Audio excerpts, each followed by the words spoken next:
My expectations about El Castell de Guadalest were based on the previous visiting of the two mountain places in Spain, one in the region of Murcia, the next one is an hour from Barcelona. The first one was really nice with an excellent vibe and nature, but you had to ride through a very typical Spanish provincial town. Despite the fact these towns are clean and I would rather live there than in Barcelona, your brain processes this provincial hopelessness unconsciously. The opposite situation was in the mountains of Catalonia, where the populated zone was quite dense with luxurious houses and the nature itself was nice but not great, and more reminded me Central Europe than Spain. So I thought Guadalest would be more similar to the place in the region of Murcia. But reality was different. Let's start from the beginning. I believed it was a good idea to visit Benidorm first. I hear this name all the time and I expected to see some typical Spanish beach town with a lot of British elderly people. I did no initial research, just checked the map and picked the parking zone close to the embankment. But when we were close to this town, we noticed a really unusual panorama of skyscrapers. Some of them reminded me of a few very narrow but tall hotels in Alicante. We were staying in one of them last December and it was awful how you can hear the elevator from the rooms close to it. It was impossible to sleep and next morning we asked to change the room. Very similar buildings we found in Benidorm, as well as some strange skyscraper with kind of 80s Asian design. Anyway, it looked very unusual to what we've seen before in Spain. From Benidorm, it was approximately half of an hour to drive through typical urbanization you can find anywhere in Costa Blanca. And then there is a really steep hill for approximately 10 minutes.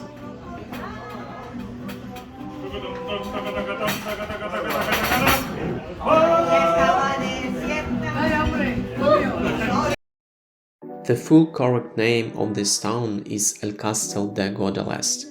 The town is very small. The official numbers say its population is less than 200 inhabitants, and you can feel it at the evening when most of the tourists are gone. The town has two main attractions. First one is a lovely view on the Guadalest Reservoir, and you can find it in two more towns nearby. Maybe the view will be not that perfect, but still it is possible to find it there. Another one attraction, it is what left from the medieval castle. The castle was built by the Moors in the 11th century, but you will not find anything really related to the Muslims now. Obviously, except of the things that were later wired into the Spanish towns, something like narrow streets, white houses, and the location of this town. The vibe of the town is very nice. Probably a year ago I watched some Spanish movie.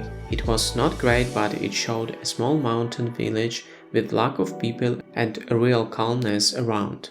It is not what one can find in Spanish cities, and it is what one can find in Guadalest. To enter the castle you need to buy a ticket to the Orduña House Museum.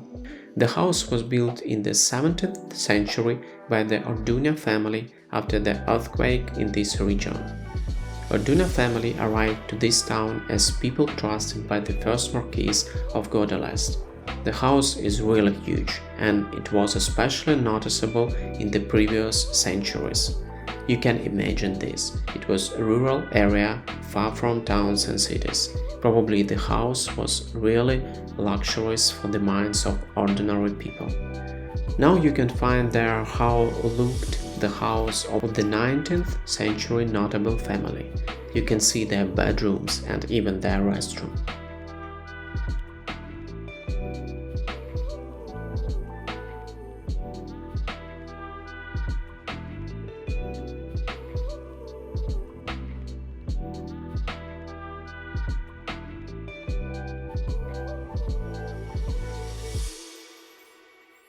In the third floor there is an exhibition of modern artists, Fausto Moriles and Esperanza Sensi. Both artists are quite interesting. It was a really nice addition to the house tour. As I saw, most tourists were quickly gone through the house to enter the castle.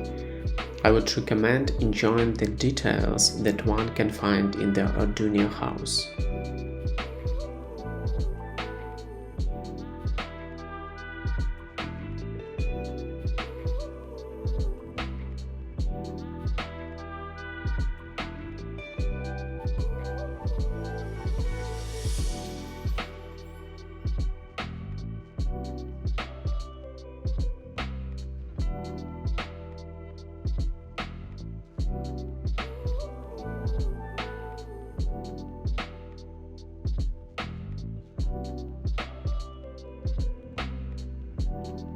Going to the castle, one needs to understand, it hasn't preserved that well as plenty castles in Spain. But like some other medieval castles, it also has been used during the centuries. There's actually a cemetery with quite recent tombs at the top of the Guadalest castle, and there are more breathtaking views of the Guadalest Reservoir and the Mediterranean Sea.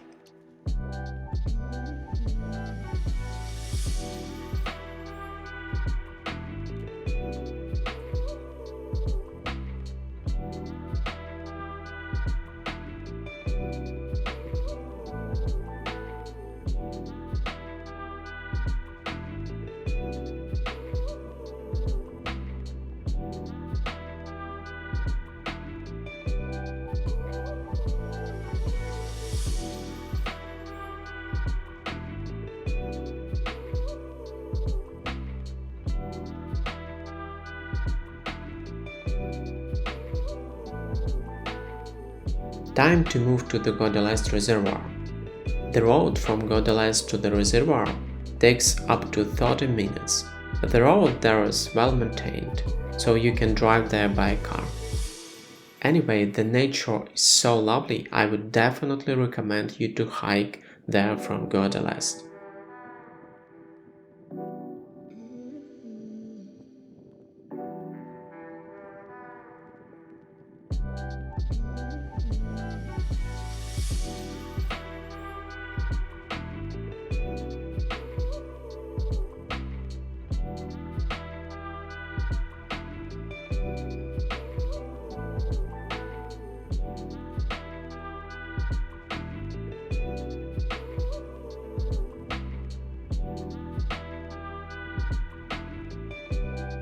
The reservoir and the dam were built between 1953 and 1963. It receives water from the Guadalest River, and its main goal is to supply this water to the coastal areas, especially during the touristic season.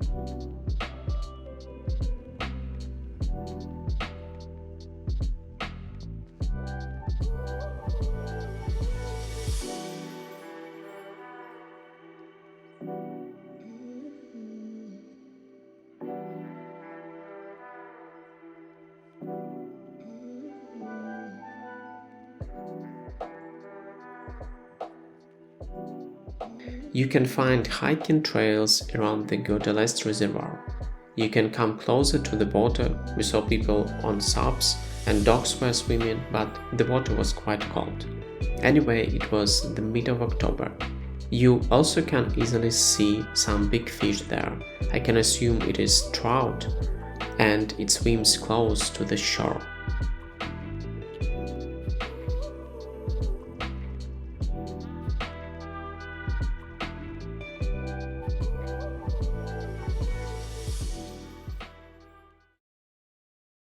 Okay, so it's time to make a conclusion.